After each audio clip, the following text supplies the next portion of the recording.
আজকের শীর্ষ খবর ৮ এপ্রিল ২০২৫। নিম্নে আজকের বাংলাদেশ ও আন্তর্জাতিক গুরুত্বপূর্ণ খবরের শিরোনাম এবং সংক্ষিপ্ত বিবরণ দেওয়া হল। বাংলাদেশের শীর্ষ খবর। মার্চ মাসে মুদ্রাস্ফীতি বেড়ে ৯.৩৫।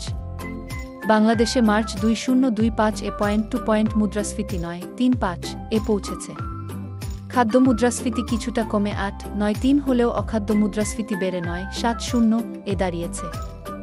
শহর এলাকায় মুদ্রাস্ফীতি বেড়েছে, যা দেশের অর্থনীতির জন্য উদ্বেগের কারণ। গাজায় গণহত্যার প্রতিবাদে ছাত্রদলের বিক্ষোভ। গাজায় ইসরায়েলি আগ্রাসনের প্রতিবাদে ঢাকা বিশ্ববিদ্যালয়সহ সারা দেশে ছাত্রদল বিক্ষোভ করেছে। তারা ইসরায়েলকে সন্ত্রাসী রাষ্ট্র ঘোষণার দাবি জানিয়েছে। তবে কিছু স্থানে বিক্ষোভের আড়ালে ভাঙচুর ও লুটপাটের ঘটনা ঘটেছে। বাটা কেএফসিতে হামলা ও লুটপাট, ৪-৯ জন গ্রেফতার। সারা দেশে বাটা ও কেএফসি শোরুমে হামলা ও লুটপাটের ঘটনায় খুলনায় ৩-১ জনসহ মোট ৪-৯ জনকে গ্রেফতার করা হয়েছে। সিসিটিভি ফুটেজ দেখে আরও অভিযুক্তদের শনাক্ত করার কাজ চলছে। সড়ক দুর্ঘটনায় ১০ জন নিহত। দেশের ৩ জেলায় পৃথক সড়ক দুর্ঘটনায় ১০ জন নিহত হয়েছেন। ফরিদপুরে বাস খাদে পড়ে ৭ জন প্রাণ হারিয়েছেন এবং ব্রাহ্মণবাড়িয়া ও ভোলায় আরও ৩ জনের মৃত্যু হয়েছে। তানজিম সাকিবের টেস্ট দলে অভিষেক।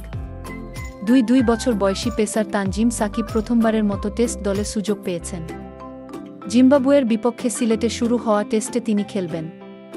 অভিজ্ঞ পেসার তাসকিন আহমেদের ইনজুরির কারণে সাকিবকে দলে অন্তর্ভুক্ত করা হয়েছে। বিশেষ অর্থনৈতিক অঞ্চলে বিদেশি বিনিয়োগকারীদের পরিদর্শন। নারায়ণগঞ্জের বিশেষ অর্থনৈতিক অঞ্চল পরিদর্শন করেছেন চীন, জাপান, সৌদি আরবসহ বিভিন্ন দেশের ৩-৬ জন বিনিয়োগকারী। এ অঞ্চলে সুইডিশ কোম্পানি নিলন একটি প্লট বরাদ্দ নিয়েছে। আন্তর্জাতিক শীর্ষ খবর। ইসরায়েল গাজা সংঘাত, বিশ্বজুড়ে নিন্দা। গাজায় ইসরায়েলি আগ্রাসনে শতাধিক মানুষ নিহত হওয়ায় বিশ্বজুড়ে নিন্দার ঝড় উঠেছে। ফিলিস্তিনিদের উপর এই হামলাকে মানবতাবিরোধী অপরাধ হিসেবে আখ্যা দিয়েছে বিভিন্ন আন্তর্জাতিক সংস্থা।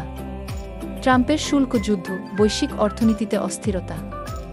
যুক্তরাষ্ট্রের প্রেসিডেন্ট ডোনাল্ড ট্রাম্প নতুন শুল্ক আরোপ করায় বৈশ্বিক বাজারে অস্থিরতা দেখা দিয়েছে। চীন ও ইউরোপ পাল্টা ব্যবস্থা নেওয়ার ঘোষণা দিয়েছে, যা বাণিজ্য যুদ্ধকে আরও তীব্র করছে। ইরান সৌদি সম্পর্ক উন্নয়নে চুক্তি। ইরান ও সৌদি আরব মধ্যস্থতায় একটি শান্তি চুক্তি স্বাক্ষর করেছে। এই চুক্তির মাধ্যমে দুই দেশের মধ্যে দীর্ঘদিনের উত্তেজনা প্রশমিত হওয়ার আশা করা হচ্ছে। অন্যান্য খবর। প্রবাসীদের ভোটাধিকার নিয়ে নির্বাচন কমিশনের কর্মশালা।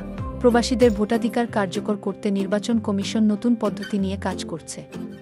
পহেলা বৈশাখ উদযাপনে নিরাপত্তা নিশ্চিত। স্বরাষ্ট্র মন্ত্রণালয় জানিয়েছে, পহেলা বৈশাখ উদযাপনে কোনো নিরাপত্তা ঝুঁকি নেই।